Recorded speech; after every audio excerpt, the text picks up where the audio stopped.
Chris, it's Dick. I'm here in Old Town Alexandria. I've got some footage to send to you to do your producing magic for your SoCal Autofocus YouTube channel. You know, you and I have done a lot of sports cars. I want to tell people about this Porsche Cayenne SUV e-hybrid. I've been blown away by the convenience, by the power, and I'll be telling you a little bit about these specifications in a few minutes. I'm going to start out with a little bit of driving through Old Town. Some of these homes and buildings go back to the late 1700s, 1800s. If you want to just see the car stuff, you'll be able to skip ahead. But I think get a chance, unless you live here or you've been here, it's a chance to really take a look at what is really a terrific area. And first, though, I want to give a shout out to my new favorite Porsche dealer, Porsche of Arlington, that helped me get this car. And also, I've ordered a replacement for the GT3. It's really special, and it's going to be, but I'm not going to tell you about it yet because it's going to be a surprise, and your viewers will just have to keep following your channel, and then we'll do a full road test when I get it, and maybe even as it's coming off the trailer, and then we'll do some other very interesting testing. So again, thanks to all the subscribers for watching this channel. And now just a couple words about Porsche of Arlington. And by the way, they're not supporting this at all, but I just want to give them a shout out because of some things they've done for me. Okay, thank you. So you're looking at an image of Porsche of Arlington, just a couple miles south of the District of Columbia. Let me tell you a little story about how I came to find them and do the deal on the Cayenne e-hybrid. I moved to Northern Virginia from California in 2019 and needed an all-wheel drive vehicle for the winter season. I was going to order a Cayenne from my former Porsche dealer in SoCal, but Megan and I were at the dealership looking at colors and wheel options, and sales associate Cody Wood came over. He answered all my questions, and he said, "Come with me, I'm going to sell you a car today." I laughed. I said, "Hey, you are a real optimist because I always special order my cars." Well, I was sold after my test drive. We bought the SUV on the spot. Turns out the car was spec'd by sales manager Victor Cornell, who specs the dealer-ordered cars, and from what I've seen, he knows how to take a Porsche to another level. So Cody and Victor gave me a hard-to-find allocation for this brand-new car that we're ordering to replace the GT3, helped me spec it out, and gave me a really terrific customer experience. So they're not supporting this video, but I wanted to give them the shout-out. They deserve it. You know, with 11.8 pounds per horsepower, the Cayenne e-hybrid is not exactly a supercar. So just for comparison, the new 22 GT3 with 3,200 pounds, 502 horsepower, has a ratio of about 6.37, and the new 992 Turbo S about 5.7 pounds per horsepower. And while you're looking at the specs for this Cayenne e-hybrid, I want to let you know that Chris is an Amazon affiliate, and he has placed a link down below that will take you to the Amazon website where you can find a lot of great Porsche merchandise. And while you're logged in, you'll be able to order anything else that you need from Amazon. So check it out. We're in Old Town Alexandria, and I'll take you on a brief tour before we do some of the other conversations about the car. But this is where we live. There are a lot of homes that we're driving by here that were built in the early 1800s. This is just a few blocks from where we live in a home that was just built this past year. So it's quite a mix. A lot of these homes are on the smaller side, and you'll see a few in a little bit that are a little bit grander. Alexandria is a great destination spot. A lot of people come here for vacation. It's only about 8 miles from the Lincoln Memorial across the Potomac. It's in, of course, Northern Virginia. And to give you an idea of how old this is, we're going to turn down this street, and you'll see some signs here that obviously this street's been around for a while, because it's not everywhere that you'll see a cobblestone street. Actually, this is the first time I came down the street, and it's a good thing I didn't do it in the GT3. This is, every dentist would love this because it's really, I think some of the dental fillings are coming out.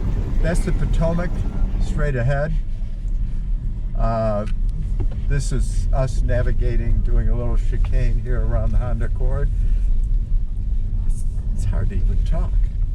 If this must have been really bad in a horse-drawn carriage. There's one more cobblestone street that I know of, but between a lot of these homes and a lot of these alleyways, there is still cobblestone and bricks that must go back over 100 years.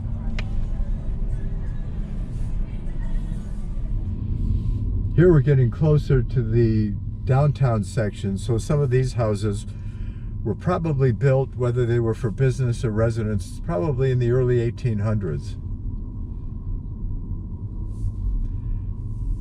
Not far from here is a restaurant, Gatsby's, that was a place where George Washington and his buddies went to have dinner, and it was also an inn where people could spend the night.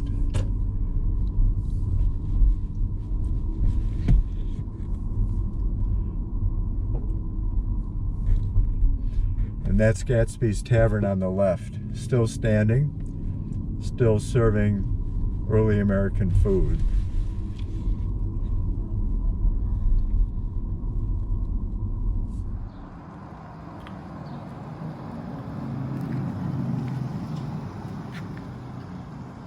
Okay, everyone, we finally found a place that's out of the wind. Hopefully we'll do it between flights coming into National Airport, but I'm going to just walk you around the Porsche Cayenne e-hybrid. I'm going to do a walk around. Of course, Chris, with his YouTube channel where this is going, is the master of the walk around. So it might not be to that quality, but I told Chris I was going to send something to him about this car. So let's take a look around the side here. We'll do a quick walk around, but a couple things that signify that this is an e-hybrid is that if you look here, you'll see the lime green calipers that are signify that this is an e-hybrid. And then up here, you'll also see that there's the lime green surrounding the e-hybrid logo. Now, if we step back and get an angle, you know, it was a big deal when Porsche brought out the coupe version of this SUV. Personally, I like the standard SUV style better. I don't like the way it's cut back, so I think this car has probably, in my eyes, the best profile of any of the current SUVs. Let's take a look a little bit closer inside. I'm just going to open the back door here and just say a couple things about what's going on here. The rear seats are adjustable front and rear, and they're 60/40 fold down and a folding armrest with cup holders and controls in the back for the rear passenger. The Cayenne e-hybrid shares the architecture of other SUVs in the Volkswagen group. The Lamborghini Urus, the Bentley Bentayga, the Audi Q7, and the Volkswagen Atlas. And it's interesting, I think each of the SUVs reflects the brand and its following. So as a Porsche owner and a person who really likes Porsches in racing or in ownership, I think that they've done a very good job with the SUV, both in performance and style, to mimic the sports cars in the Porsche family. Chris always does a great job on his walkarounds, both inside and out of the car, and he suggested to me that I provide viewers with my top 7 things that I like about the inside of this car, including the gauges. And actually, that was Chris's nice way of saying, look, Dick, you don't have to spend 30 minutes going over your top 30 items. So I tried to distill it down here. So let's take a look at what I like about this car, focusing more on the inside and not on the engine compartment, for example. Let's start over here with the boost gauge. You know, that was something that was used during launch starts. And as you can see, it's partially counted down. I get, if I restart the car, it'll show the full 20 seconds of boost. And I'm pushing a button down here where I can select the driving mode. And that is where I'll push the button and it'll start the countdown on that clock. Why don't we just take a look too at a couple other things that would be maybe number 2 for me, and that is a tremendous amount of performance information here, whether it's, as this one is, about the hybrid operation, energy flow front to back, which we'd see if the car was running and if I was driving. Same with the torque distribution, front and rear, tire pressures, which I think are important, especially on trips, and then all the operating parameters of the engine and the battery. It used to freak me out when I'd see, oh my God, I lost my oil pressure, but of course, that's only when I'm operating in all-electric mode. Why don't we go to the next one of my favorite things, and that is how good the nav system is on this car. You'll see that the map has taken over the right 2 digital gauges because we're coming up now on a turn that's relatively close. And over here on the left, you can see that I'm going to be turning right on Pendleton Street in 150 feet. Now, there's also good information here on the... Take the second right. Well, you know, I've had the car turned on here, so misnavigation is concerned about if it's only 150 feet, why am I not getting there? But you can see that this gives me a close-up view when the turn is coming up. And if I want full screen for driver and passenger, you can see it here. I think it's good. I can do voice activation, and I can use voice to say where I'd like to go. I'm going to come up to another area that's a favorite of mine, and probably one of the things that defines this Porsche Cayenne hybrid is all the different power modes and how it operates so seamlessly between them. The car always starts in e-power, and then if there's enough battery, it will just operate all electric. If not, it will go to hybrid auto, which is where it's using the gas engine when required, but it will obsessively try to coast on downhills and shut off the engine at, say, a prolonged stop at a traffic light. E-Hold would be great in Europe, where some of the center cities areas do not allow gas engines, so you can decide how much you'd like to save, whether it's the 19 miles shown here, or maybe it's just 8 miles. There's e-charge, where the internal combustion engine runs continuously so you can charge on the fly. And then you'll see Sport and Sport Plus, very Porsche-like with very Porsche performance. Now, right above this is Assist, and I know a lot of cars have this feature, but it's great in tight parking spots because you can see the camera in the front is lit up because we're looking out the front of this little parking garage area. And there are many different views. This is the parking view, there's panoramic and a side view. And it's great if you've got a tight parking spot. You can center yourself between the white lines. A really good view if you're backing up close to the wall. You not only get the audible signals, but you're also getting really good visual demonstration. And then... take the second right. Oh, she really is getting impatient, but we're almost done here. Let me come back to some of the, just basically the entire screen here, where, again, you can get several different screens that if you want to bring up nav, you can bring that up. And then these screens will easily go away so you can focus on the nav. The other things too, I guess, that count in the 7 is the interior. I've always been a sucker, frankly, for Porsche embossed crest on the headrest. I like that. This car has the optional sunroof, which right now I have closed because of some of the noise, but I'm just going to open it. By the way, there is, I'll just bring the screen somewhat forward. So there is a screen to block out light. But then, of course, we can go through the pop-up function and then further to opening the sunroof.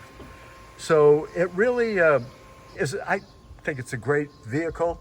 You know, it is sporty in a very Porsche tradition. It is very utilitarian, as you saw. I mean, there's a lot of interior space on this, and it's a great vehicle. So I think it's probably, for me, one of the nicest combinations of a sport utility vehicle that's on the market. And if we continue to move, let's take a look at the back view here. I think, you know, it's got sort of the current Porsche style in the back. You see the dual exhaust for the internal combustion engine. And I'll just pop this open. And you see there's a large amount of luggage capacity, cargo net on the side, security shield. So all in all, I really like the car. I'm going to close this, and maybe we'll close this with just a 3/4 shot here, looking at this angle, which I think is one of the nicest angles for the Cayenne e-hybrid. So that's the story, and you'll hear more about the car and the specs, I think the one highlight, and you'll see this also in some of the driving scenes, a total of 455 horsepower and 516 foot-pounds of torque. And you have that 20-second electric boost, so you get all of that power when you're in combustion mode. One of the real advantages of having a fully electric EV car or a hybrid like this Cayenne e-hybrid is the ability to charge at home. A lot of our trips that we do, we can fully do on electric, and I probably buy gas for this car maybe once every 2 months. And basically all of this equipment comes with the car when it's delivered, including the holder and the converter on the left, and then here on the right, the holder for the plug, which is very similar to the plug that you would see at a charge point station or in the charger. I've already opened the port here, and we'll just plug this in. And the light will come on confirming that it is charging. This car now is pretty fully charged. The real advantage of this is this ability to just plug your car in your garage, leave it for a couple of hours, and then the car is ready to go for the next day. This car will get up to about a 24-mile range in about less than 2 hours, which is about the maximum for this. But as I mentioned, we can get a lot of mileage from that. And you know, in bad weather, you're not standing at a gas station, you're not waiting in line, you're just doing this in your garage. So this has made me a real believer in electric vehicles and hybrid vehicles. We really enjoy this feature.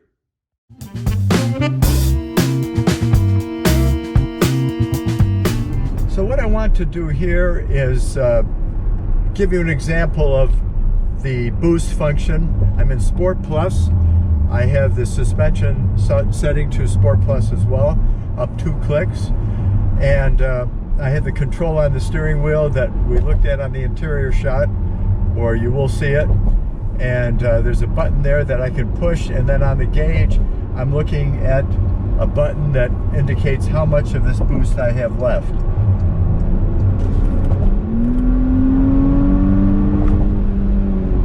So that actually is not bad for, I didn't use very much of my boost at all. So again, we're talking over 5,300 pounds here, being moved along quite well with this 455 combined horsepower. Okay, for launch control with the internal combustion engine and the electronic boost, I've got the suspension in Sport Plus to give me a little bit more control here on this rather rough pavement. I have the engine in Sport Plus, it's warmed up. Left foot on the brake really hard because there's a lot of torque to deal with. I'm going to hit the electric boost system and pin the accelerator, and away we go.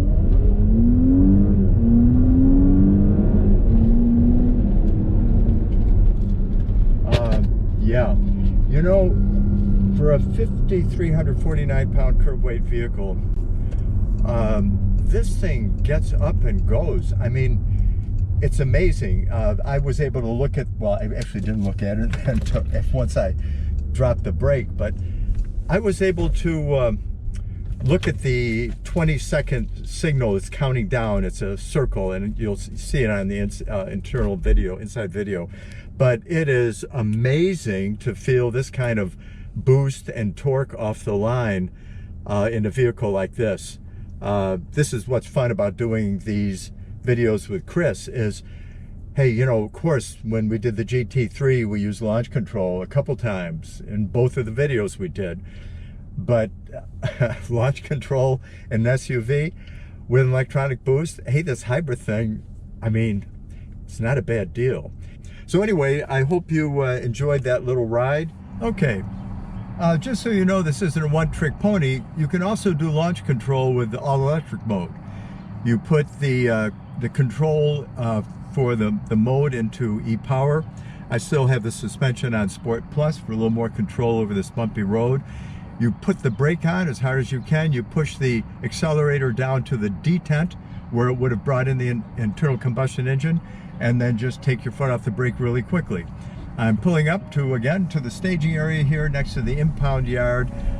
This way, if they have a security camera, they can see if my car would be a nice fit. So here we go. I'm going to stop. I see a bus behind me. That's always interesting. And there we go. E-launch activated. And interesting, what it did is it gave a good launch in all electric mode and then switched over, maybe because my right foot was a little too eager or a little too heavy, and it switched over to pure electric, which now has gone back to pure electric.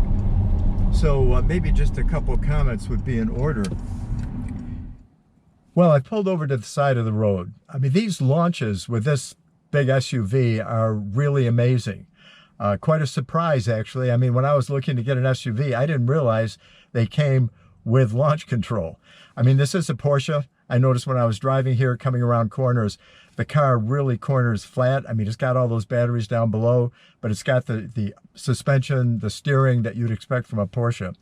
And there's a lot of torque. That's what amazes me coming off the line, whether it's in internal combustion mode with the electronic boost, or whether it's using the electric motor alone for the initial launch. And then, as you saw, the internal combustion engine kicked in.